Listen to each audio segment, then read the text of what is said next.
Il en faut peu pour travailler mieux. Ce sont 25 solutions pour désencombrer ma vie professionnelle qui nous sont proposées dans cet ouvrage.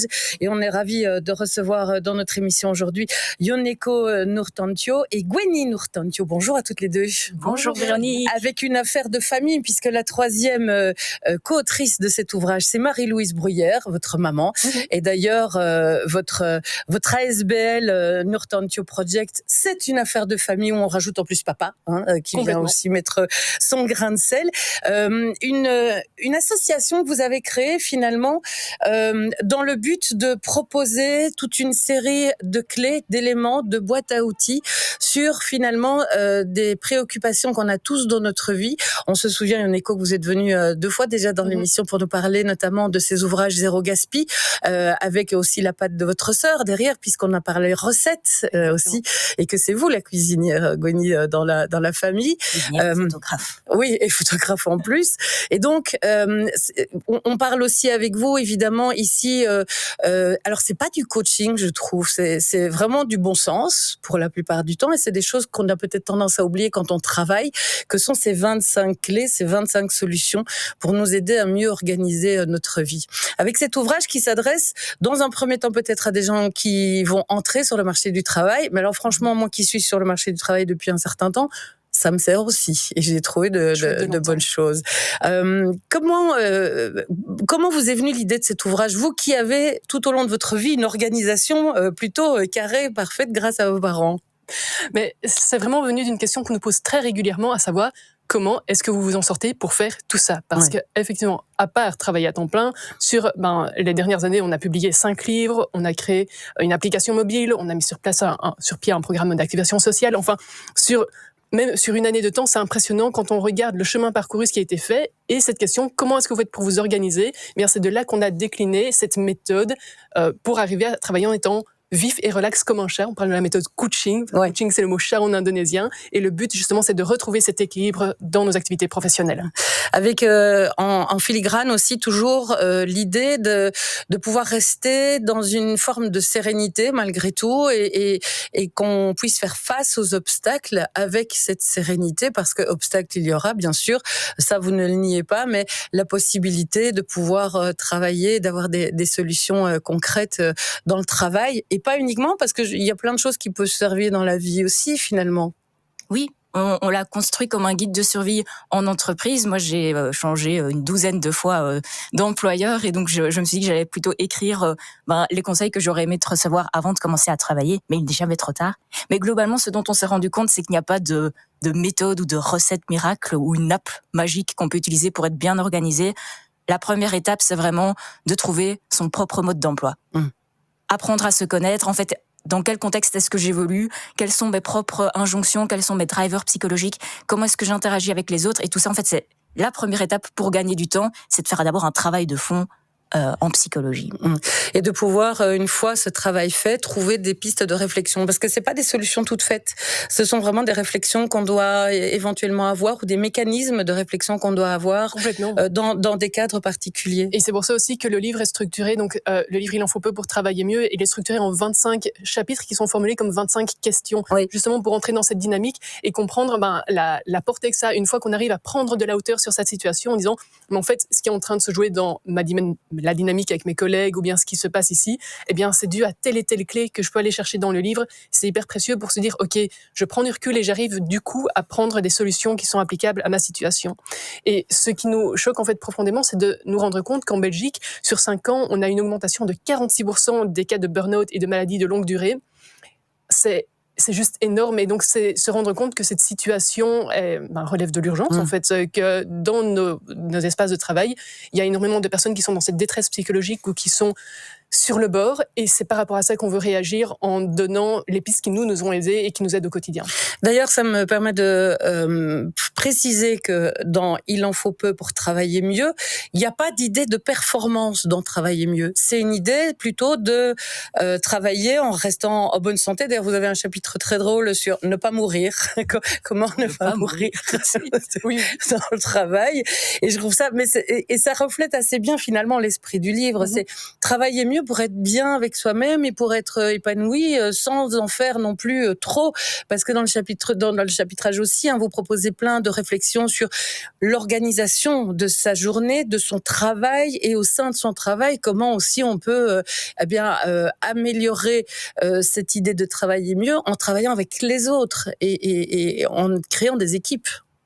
Oui, c'est vraiment ça. Et on emploie parfois le mot slow working, qui ne consiste pas donc à travailler lentement, mais plutôt à travailler mieux et moins en visant ce qui est essentiel et justement arriver à retirer de l'énergie de son travail, retrouver à nouveau cette force et cette motivation qu'on avait. Et vous savez, pas plus tard qu'hier, Gwen et moi, on se retrouvait sur le quai de la gare d'Etterbeek, ici à Bruxelles. Et face à nous, il y a un garçon de 20 ans qui est tombé raide sur le sol. Il a fait un malaise cardiaque et c'était hyper impressionnant parce que on ne s'attend pas à voir ça à cet âge-là. Ouais. Et ça nous a choqué de nous rappeler à quel point la vie peut s'arrêter à tout moment, que ce soit à 20 ans, à 40 ans. Et d'être confronté à cette réalité, ça nous a renvoyé à ce qui t'est arrivé, Goni. Oui, moi-même, j'ai eu un accident et j'ai cru que j'étais morte. Et ce qui était très spécial, c'est qu'à ce moment-là, j'étais assez épuisée par mon travail. Et en fait, la première réaction que j'ai eue quand j'ai cru que j'étais morte, c'était de dire je me sens soulagée. C'est fini.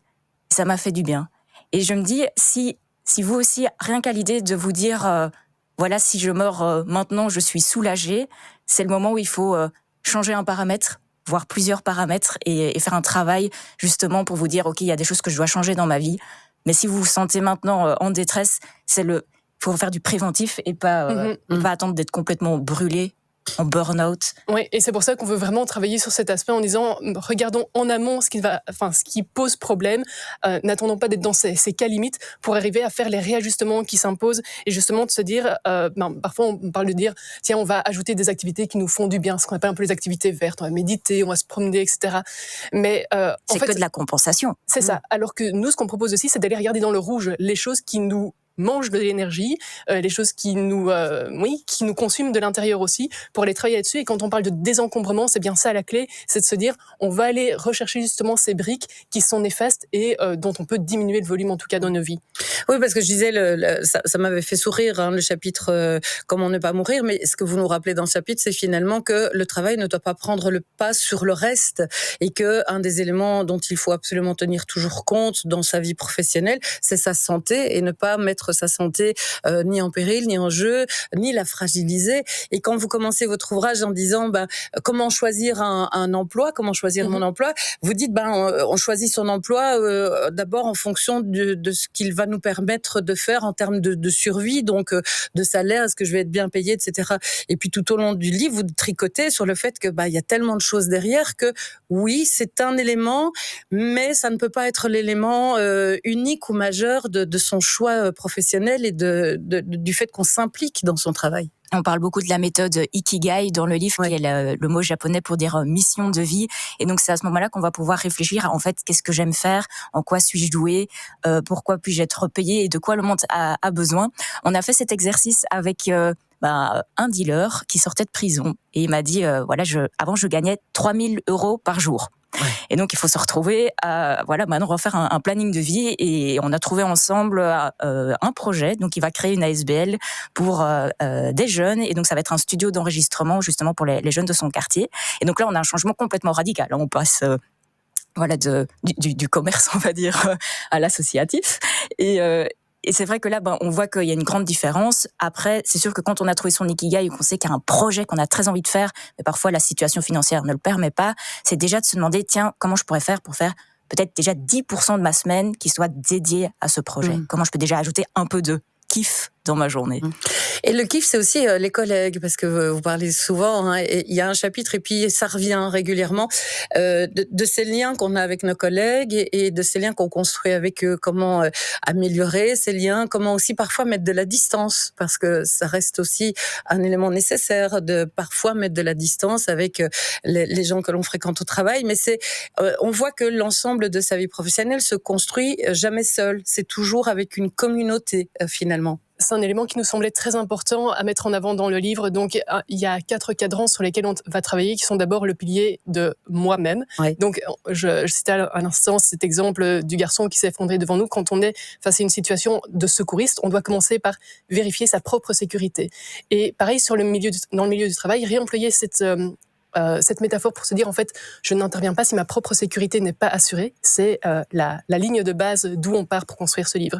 Mais ensuite, effectivement, on arrive dans le cadran qui concerne autrui et en disant, mais comment est-ce qu'on fait pour construire des relations qu'on qualifie de plus.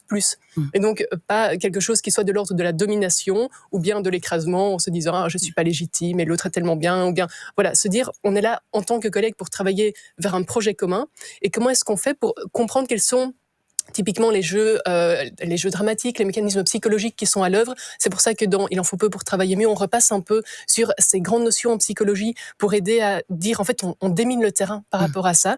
Et on prend conscience aussi de ce qui nous empêche d'être dans cette relation strictement, professionnelle, au sens où voilà, on regarde ensemble vers ce projet sans s'occuper du reste. Un exemple qui revient très souvent, c'est que des personnes nous disent « Oui, moi, j'arrive pas à dire non, c'est vraiment compliqué par rapport à mes collègues parce que j'ai envie d'être gentil et qu'est-ce qu'on va penser de moi si je... » etc. Et c'est pour ça qu'on vient avec eux en disant « Mais regardez, pourquoi est-ce qu'on n'arrive pas à dire non ? Il y a beaucoup de causes possibles, mais un des liens qu'on veut mettre en avant dans le livre, c'est lié au système du patriarcat dans lequel on évolue ici, dans le sens où les femmes, elles ont appris qu'il fallait être gentilles, accommodantes, et donc dire oui quand on demande quelque chose, sinon c'est mal. Mais de leur côté, les hommes aussi ont appris qu'il fallait être forts et ne pas exprimer trop fort leurs besoins, parce que sinon, ça montrerait qu'ils ont des faiblesses, etc. Et que donc, dans le système culturel dans lequel on a été éduqués, hommes comme femmes, on est perdant parce qu'on n'arrive pas à exprimer clairement quels sont les besoins, les limites, et pouvoir dire, ça, c'est le cadre dans lequel je suis OK, et ça, par contre, il va falloir qu'on le renégocie. Avec ce travail que vous faites aussi donc en famille, ça c'est vos piliers à vous finalement, c'est votre communauté à vous. Comment s'organise ce travail qui est à la fois un travail mais aussi une vie familiale et où l'intime entre en ligne de compte aussi. Comment vous mêlez tout ça ? Oui, on a des réunions de famille rigolotes, ça. Quand on mange à table, on a nos petites réunions. Mais c'est hyper intéressant de travailler à 4 parce qu'en fait, on est hyper complémentaires. Faut savoir que on a décidé de travailler uniquement sur nos forces. Donc en fait, Yoneko, elle est très douée, par exemple pour les fichiers Excel. Ça vient de votre maman qui faisait un fichier Wikipédia dans sa cave. Oui, c'est ça. Donc on a une maman. J'ai dit toujours, ma maman a créé Wikipédia parce qu'elle avait des fiches qu'on pouvait lire chaque dimanche. On pouvait dire une lettre au hasard, C, et alors elle faisait oui, super, C comme communisme, et alors paf, on avait la fiche communisme, et puis après on avait les questions à la fin de la fiche. Il faut savoir que c'était l'époque où il n'y avait pas Internet, donc elle avait découpé des articles du Ligueur, du Soir, elle avait tout découpé, elle avait fait des fardes, et puis elle les avait résumés, redactylographiés, enfin un travail de titan. Ouais, vraiment hyper impressionnant. Et un jour, elle a jeté tous ses classeurs. Si. Et on a dit, mais comment tu peux jeter tous les classeurs de la cave du savoir ? Et elle a dit, mais j'estime que Wikipédia a atteint un bon niveau. Voilà. Là, ça va. Je peux prendre... Mais c'est intéressant de se dire aussi, en fait, un bon archiviste, c'est un archiviste qui sait jeter. Et c'est ça aussi qu'on explique dans notre livre, c'est en fait comment gérer, par exemple, une tonne de mails. On a un de nos followers récemment qui nous a dit, grâce à vous, j'ai supprimé 23 000 emails. Non lus. Ah ouais. Et le fait de faire un peu de vide, ça peut vraiment libérer, et aussi, notons-le, c'est très important pour l'environnement parce que ça demande énormément de capacité, d'énergie pour garder tous ces emails. Mais c'est surtout de se dire, en fait, à un moment donné, j'ai 23 000 emails dans ma boîte, je n'y arriverai jamais. Donc, prenez tous vos mails qui datent d'il y a plus de 3 mois et mettez-les dans le dossier Brol si vous vous sentez un peu mal. Et après le dossier Brol, dans quelques semaines, vous aurez la force de le supprimer complètement. Vous allez voir, votre vie va changer. Le but, c'est de sortir la tête de l'eau, en fait, d'avoir aussi ces solutions pratiques où on fait, OK, concrètement, là, je m'en sors pas. Le but, c'est de survivre. On verra pour le reste après. Et comme disait Goni, avec cet exemple de la cave, la caverne du savoir, ce qui nous a marqué, c'est de pouvoir se dire, justement, quelle est l'info dont je vais encore avoir besoin pour la suite. Et je travaille dans ce sens-là. Je suis pas le chef des archives. Je suis pas là pour garder les choses à tout jamais.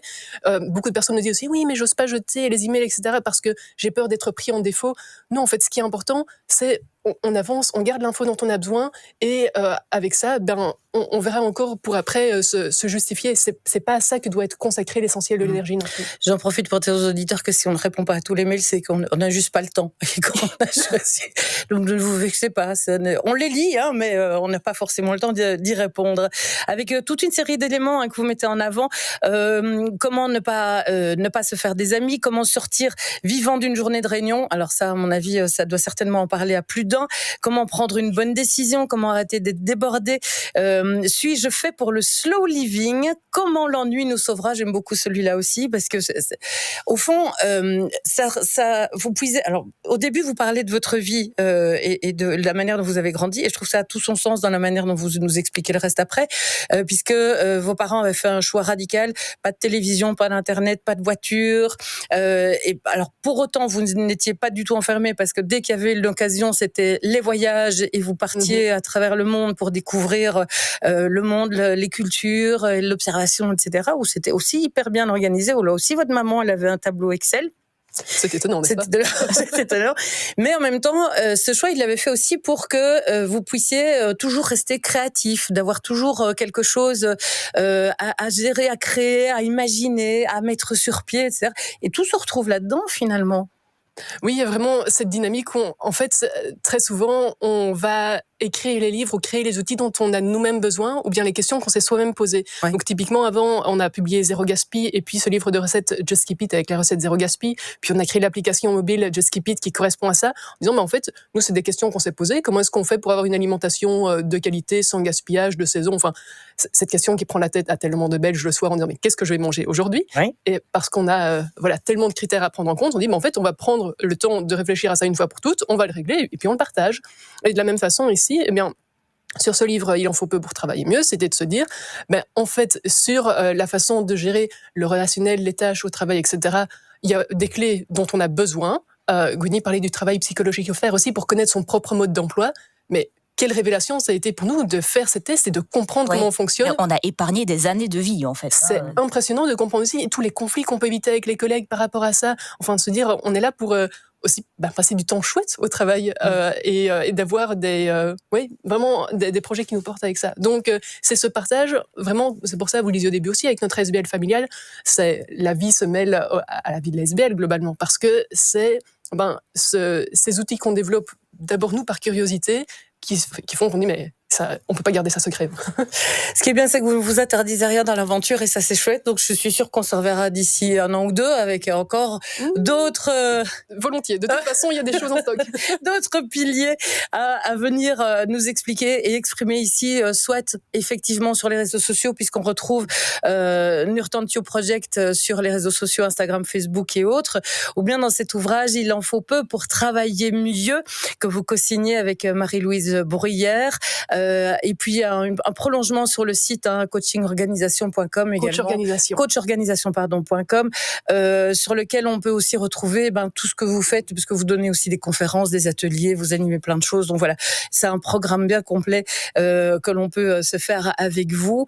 Et merci encore Gwynny et Yoneko d'être venus dans cette émission pour nous parler de ce joli projet. Avec grand plaisir, merci pour votre accueil. Merci à vous.